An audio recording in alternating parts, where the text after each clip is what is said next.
Welcome back to my YouTube channel. My name is doctor Shringarika Saxena and natural healing homeopathy में आप सभी का स्वागत है। आज हम इस वीडियो में बात करेंगे बालों की समस्याओं के बारे में। तो पहले हम जानते हैं बालों में क्या क्या दिक्कतें होती हैं लोगों की, कि किन किन वजह से लोग इतना परेशान रहते हैं, क्या दिक्कतें होती हैं बालों में। सबसे पहले बात करना चाहूँगी हेयर फॉल के बारे में। पहली जो दिक्कत है वो हेयर फॉल है। 90% लोगों को हेयर फॉल की दिक्कत होती है, बहुत ज़्यादा हेयर फॉल होता है लोगों को, तो वो हमारे पहले दिक्कत है। दूसरी है कि हेयर ग्रोथ। हेयर ग्रोथ का क्या ही होता है कि जब हमारा हेयर फॉल होता है तो लोग ध्यान नहीं देते कि उनकी हेयर ग्रोथ हो भी रही है या नहीं हो रही है, या कितनी देर में हो रही है। तो ये भी एक समस्या है कि हेयर ग्रोथ होना चाहिए या नहीं हो रही है, तो क्यों नहीं हो रही है। नेक्स्ट है फिर डेंड्रफ। डेंड्रफ की वजह से भी बहुत दिक्कतें हो रही हैं लोगों को, डेंड्रफ हो जाता है, तो वो भी एक दिक्कत है बालों की, डेंड्रफ। नेक्स्ट है फिर सेबोरिक डर्मेटाइटिस। सेबोरिक डर्मेटाइटिस एक डिसीज होती है बालों की, जो बालों की स्कैल्प में शुरू होती है पसीने की वजह से, जिसकी वजह से इन्फ्लेमेशन होना शुरू हो जाती है। नेक्स्ट है premature grey hair. Premature grey hair आजकल लोगों में बहुत देखने को मिल रहा है, स्पेशली लड़कों में बहुत ज़्यादा देखने को मिल रहा है। फिर है next scalp psoriasis. Scalp psoriasis भी एक डिसीज है बालों की या स्कैल्प की या हेड की कह लीजिए, क्योंकि ये इसमें बहुत ज़्यादा ड्राइनेस और एक्जिमा टाइप या फिर रेडनेस पैचेस से शुरू हो जाते हैं, तो ये भी एक स्कैल्प की डिसीज है। नेक्स्ट है बाल्डनेस। बाल्डनेस या इसको एलोपेशिया भी बोलते हैं, जिसमें पैचेस में गंजा होना शुरू हो जाता है एक पार्ट, या फिर पूरा ही बाल झड़ना शुरू हो जाता है, तो वो भी एक बाल की समस्या है। लेकिन इस वीडियो में हम जो है बात करेंगे हेयर फॉल और हेयर ग्रोथ के बारे में। बाकी समस्याओं के बारे में हम नेक्स्ट वीडियो में बात करेंगे। तो चलिए वीडियो को आगे बढ़ाते हैं। वीडियो को स्किप बिल्कुल मत कीजिएगा, एंड तक देखिएगा। अगर आपको मेरी वीडियो पसंद आई हो तो लाइक, सब्सक्राइब एंड शेयर जरूर करें। तो पहले हम बात करते हैं हेयर फॉल की। हेयर फॉल की हम बात करेंगे। हेयर फॉल में क्या होता है, क्या कारण होते हैं हेयर फॉल के, किस वजह से हेयर फॉल होता है। क्योंकि हेयर फॉल जरूरी नहीं है कि आपको बहुत ज़्यादा हो या बहुत कम हो, ऐसा भी नहीं होता है। देखिए 50 से 100 बाल टूटना आम बात होती है डे में। अगर आपके 50 से 100 बाल टूट रहे हैं दिन में तो ये आम दिक्कत होती है। लेकिन अगर आपके बाल अचानक से झड़ना शुरू हो जाते हैं, या एकदम सोचते हैं कि अरे अभी तो सही थे, अभी एकदम झड़ना शुरू हो गए, या बंजिस में टूट रहे हैं, या एक जगह से टूट रहे हैं, या फिर हल्के हल्के टूट रहे हैं, या बाल झड़ना शुरू हो गए हैं, तो ये क्या क्यों होता है, इसके क्या कारण है, बाल झड़ने के क्या क्या कारण हो सकते हैं। तो हम बात करते हैं बालों के झड़ने के कारण कि बालों के झड़ने के बहुत सारे कारण होते हैं, बहुत सारी चीजें होती हैं जिसकी वजह से हमारे बाल झड़ना शुरू हो जाते हैं। पहले कारण की मैं बात करना चाहूंगी। पहला कारण है वेदर चेंज। जब हमारा वेदर चेंज होता है, समर से विंटर आती है, विंटर से रेन आता है, या फिर कोई भी मौसम शुरू होता है, उसमें सबसे ज़्यादा कारण होता है बाल झड़ने का। कि जब भी वेदर चेंज होता है बाल झड़ना लोगों के शुरू हो जाते हैं। जरूरी नहीं है कि सबके साथ ही ऐसा होता है, पर हाँ 80 to 85% लोगों के साथ ये दिक्कत हो जाती है। नेक्स्ट है हमारा पोषक तत्वों की कमी। पोषक तत्वों की कमी हो जाती है, हम प्रॉपर डाइट नहीं लेते हैं, हेल्दी डाइट नहीं लेते हैं, तो वो जो होती है उसकी वजह से हमारा हेयर फॉल होना शुरू हो जाता है। फिर है हमारा नेक्स्ट स्ट्रेस या फिर ग्रीफ, हमें कोई दुख है या हमें कोई टेंशन है। स्ट्रेस तो आजकल 70 to 75% लोगों को बना हुआ है, मेंटली फिजिकल भी, तो ये भी एक बहुत बड़ा कारण होता है बाल झड़ने का। नेक्स्ट है डिसीज। अगर कोई बीमारी से हम निकले हैं, या हमारी बीमारी कोई ठीक हुई है, जैसे कि टाइफाइड में ही होता है या और भी कोई बीमारी होती है, तो उसमें क्या होता है हमारी बॉडी सिस्टम जो है बहुत ज़्यादा वीक हो जाता है, हमारे हेयर फॉलिकल भी बहुत ज़्यादा वीक हो जाते हैं, जिसकी वजह से भी बाल झड़ना शुरू हो जाते हैं। कई बार हम वीकनेस की वजह से बाल कॉम नहीं कर पाते हैं, है ना, या बाल बांध नहीं पाते हैं, तो वो हमारे उस वजह से हेयर फॉलिकल कमजोर हो जाते हैं, जिसकी वजह से भी हेयर फॉल होना शुरू हो जाता है।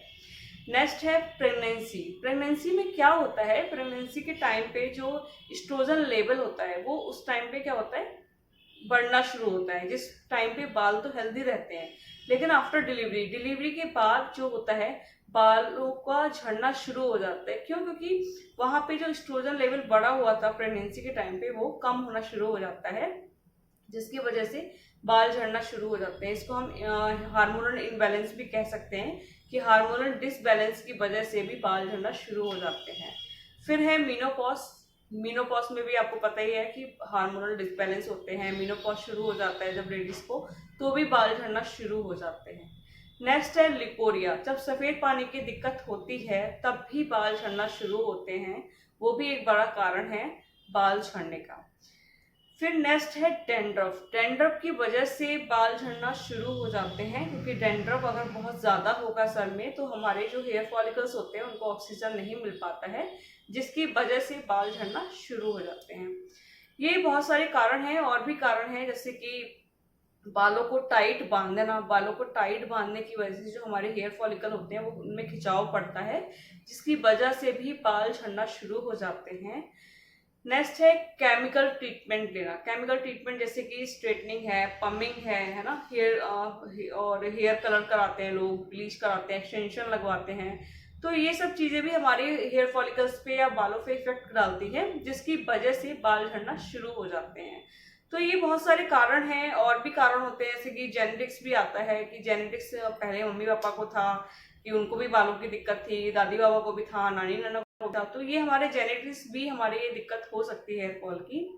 लास्ट है एज फैक्टर। एज फैक्टर की वजह से भी हेयर फॉलिकल शुरू हो जाते हैं कि अगर आपकी एज ज़्यादा हो रही है तो वहाँ पे हेयर फॉलिकल्स जो होते हैं वो बंद होना शुरू हो जाते हैं, जिसकी वजह से हेयर फॉल होना शुरू होते हैं और नए बाल भी नहीं निकलते हैं।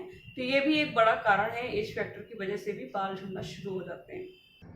और भी कारण हो सकते हैं जैसे कि बालों को बार बार धोने की वजह से जो हमारे शैम्पू में केमिकल्स होते हैं वो भी हमारे बालों को नुकसान पहुंचाते हैं। ये भी एक कारण हो सकता है बालों का झड़ने का। और लास्ट है कि जैसे कि कोई स्कैल्प डिसीज हो गई, या कोई फंगल इन्फेक्शन हो रहा है हेड पे, या कोई एक्जिमा हो रहा है, सोरेसिस है, जो भी हमारी डिसीजेज होती हैं वो भी एक कारण होता है स्कैल्प में जो होता है बालों के झड़ने का। क्योंकि स्कैल्प में डिसीज होंगी तो हमारे हेयर फॉलिकल बहुत जल्दी इफेक्ट होंगी, जिस वजह से बाल झड़ सकते हैं। तो ये सारे कारण थे हमारे बालों के झड़ने के। कि और भी कई कारण हो सकते हैं, पर ये जो मेन कारण थे वो एक कारण है कि बालों के झड़ने के क्या क्या कारण हो सकते हैं। अब हम बात करेंगे हेयर ग्रोथ की। जैसा कि आप सबको पता है जब बाल झड़ते हैं तो सबको ही बुरा लगता है कि हमारे बाल झड़ रहे हैं। तो हेयर फॉल को रोकने के लिए हमें दो चीज़ें करनी पड़ेंगी। एक तो बालों को झड़ने से रोकना, दूसरे नए बालों का उगना। कि हमें पता होना चाहिए कि तभी तो हमारी हेयर ग्रोथ पता लगेगी। हमें पता होना चाहिए कि हमारे बाल जहाँ से झड़ रहे हैं वो वहाँ से बाल नए निकल रहे हैं, नहीं निकल रहे हैं, नहीं निकल रहे हैं तो क्यों नहीं निकल रहे हैं, वहाँ पे कितनी ग्रोथ हो रही है या हो रही है ग्रोथ की नहीं हो रही है। कई बार क्या होता है बाल तो झड़ जाते हैं लेकिन वहाँ पे नए बालों की ग्रोथ नहीं होती है, तो किसी भी डिसीज की वजह से भी हो सकता है या किसी और वजह से भी हो सकता है। तो सबसे पहले मैं बताना चाहूँगी कि आप घर पर भी अपने बालों की केयर कर सकते हैं, जिससे आपके बाल झड़ना भी रुक जाए और नए बाल भी निकलना शुरू हो जाएं। क्योंकि आप चाहें जो ट्रीटमेंट ले लें, चाहे होम्योपैथी, चाहे एलोपैथी या आयुर्वेदिक ट्रीटमेंट, कुछ भी ले लें, लेकिन आपको पता होना चाहिए कि ट्रीटमेंट के साथ साथ आपको घर पे भी अपने बालों की केयर करनी पड़ेगी। आपको अपने घर पे बालों का ख्याल रखना पड़ेगा, जिससे आपके बाल जो हैं वो हेल्दी रहें, आपके बाल झड़ना बंद हो जाएं और उनमें नए बाल भी निकलना शुरू हो जाएं। तो हम बात करते हैं कि आप ट्रीटमेंट के साथ साथ घर पे भी किन किन चीज़ों का ख्याल रख सकते हैं या कैसे अपने बालों को बचा सकते हैं, या हम कह सकते हैं घरेलू नुस्खे टाइप। तो जो पहला होता है वो है साफ सफाई का ध्यान रखें। तो फर्स्ट इज साफ सफाई का ध्यान रखें। क्यों साफ सफाई का ध्यान रखना है? गर्मी का मौसम है, बालों में पसीना, स्किन एलर्जी और क्या कहते हैं डैंड्रफ है ना, गंदगी बहुत ज़्यादा हो जाती है। तो वहाँ पे हमें अपने सर की साफ सफाई रेगुलर टाइम से या नियमित रूप से करते रहना चाहिए, ताकि हमारे बालों में पसीने की बदबू या गंदगी या डैंड्रफ जैसी चीज़ें ना हो, है ना। नेक्स्ट है बालों में केमिकल यूज़ करने से बचें। बालों का केमिकल यूज़, जैसे आप स्ट्रेटनिंग वगैरह कराते हैं, लोग कराते हैं, कराना चाहिए। अगर आपको पसंद है, आपको शौक है कराने का, तो आपको कराना चाहिए। बट आप हर्बल चीज़ों का यूज़ करें, केमिकल से बचाव करें। केमिकल जितने ज़्यादा आप बालों से बचा सकते हैं उतने ज़्यादा आपके बाल हेल्दी रहेंगे। नेक्स्ट है पौष्टिक डाइट लें। पौष्टिक डाइट से मतलब आपको हेल्दी डाइट लेनी चाहिए। आपको हेल्दी डाइट में जैसे अंकुरित अनाज हो गए, है ना, स्प्राउट्स जो होते हैं, स्प्राउट्स ले सकते हैं आप, साथ में सलाद ले सकते हैं, फ्रूट्स ले सकते हैं, दही ले सकते हैं, है ना। ग्रीन वेजिटेबल्स है। तो ये सब चीज़ें जो होती है हमारी बालों में प्रोटीन्स देते हैं, न्यूट्रिएंट्स जितना ज़्यादा हमारी बॉडी में जाएगा उतनी ज़्यादा हमारे बालों को हेल्दी रखेगा। तो हमें अपनी डेली डाइट में ये सब चीज़ें शामिल करना चाहिए ताकि हमारे बाल जो हैं हेल्दी रहें और टूटना कम हो जाए उसकी वजह से। नेक्स्ट है पानी इनटेक। जैसे कि मैंने हर वीडियो में आपको बताया है कि पानी हमारी बॉडी के लिए बहुत ज़रूरी है। जितना ज़्यादा हम पानी पिएंगे उतनी ज़्यादा हम बीमारियों से बचे रहेंगे या हमें बीमार हम जो है कम होंगे। तो हमें कम से कम 3 से 4 लीटर पानी पीना है ताकि हम अपने बालों को भी हेल्दी रख सकें और बॉडी को भी हेल्दी रख सकें। तो हमें पानी बहुत ज़्यादा पीना है। पानी को आप पीते रहिए ताकि आपकी बॉडी भी हाइड्रेट रहे और आपके बाल भी हेल्दी रहें। नेक्स्ट है हर्बल प्रोडक्ट्स यूज़ करें। हर्बल प्रोडक्ट्स आजकल बहुत चल रहे हैं, आपको तो पता ही है कि हर्बल प्रोडक्ट्स हर जगह आयुर्वेदिक भी होता है, होम्योपैथी प्रोडक्ट्स भी आते हैं और भी कई प्रोडक्ट्स आते हैं जो हर्बल होते हैं जिसमें आपके केमिकल बहुत कम यूज़ होता है।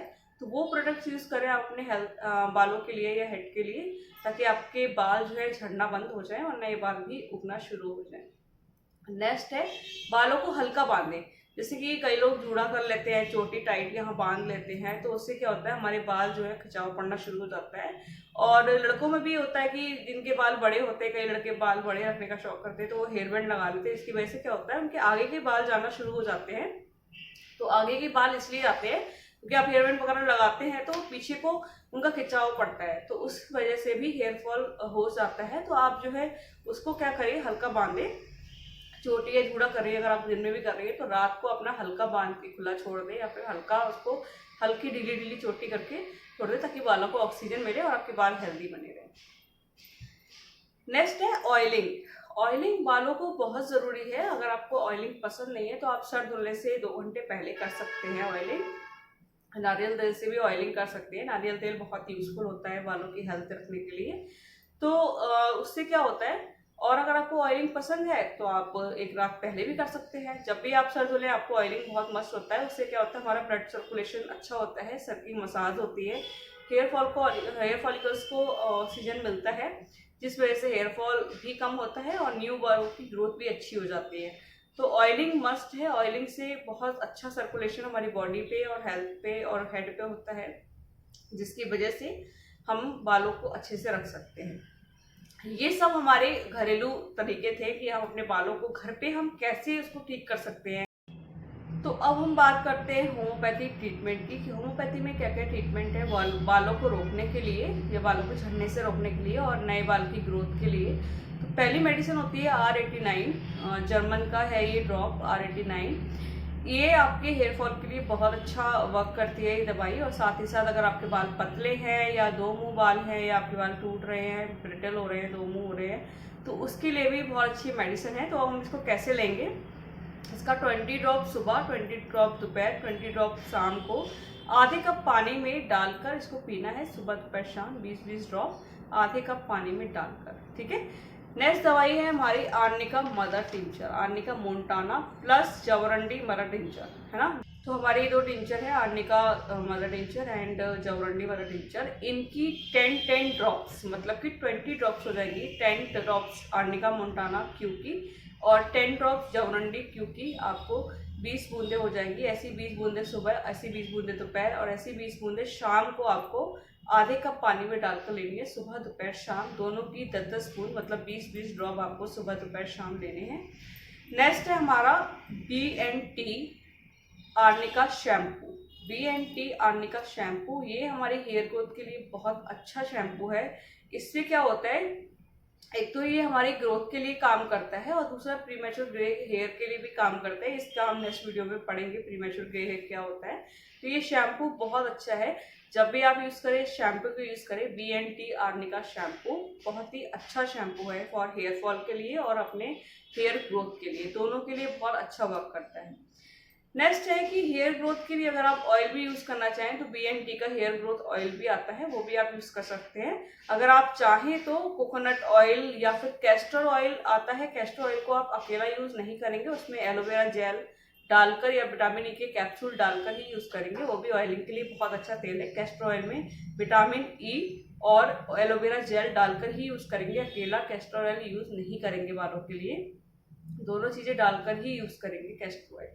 तो ये दोनों जो ऑयल है, कोकोनट ऑयल और कैस्टर ऑयल, ये दोनों ऑयल भी हमारे हेयर मसाज के लिए बहुत अच्छे हैं, हेयर ग्रोथ के लिए भी बहुत अच्छे हैं, तो आप ये लगा सकते हैं। आज के लिए इतना ही। नेक्स्ट वीडियो में हम बात करेंगे डैंड्रफ के बारे में और साथ ही प्रीमैच्योर ग्रे हेयर के बारे में। आज का वीडियो अगर आपको मेरा पसंद आया हो hair fall and hair growth के बारे में, तो मेरी वीडियो को लाइक, सब्सक्राइब एंड शेयर जरूर करें। Thank you.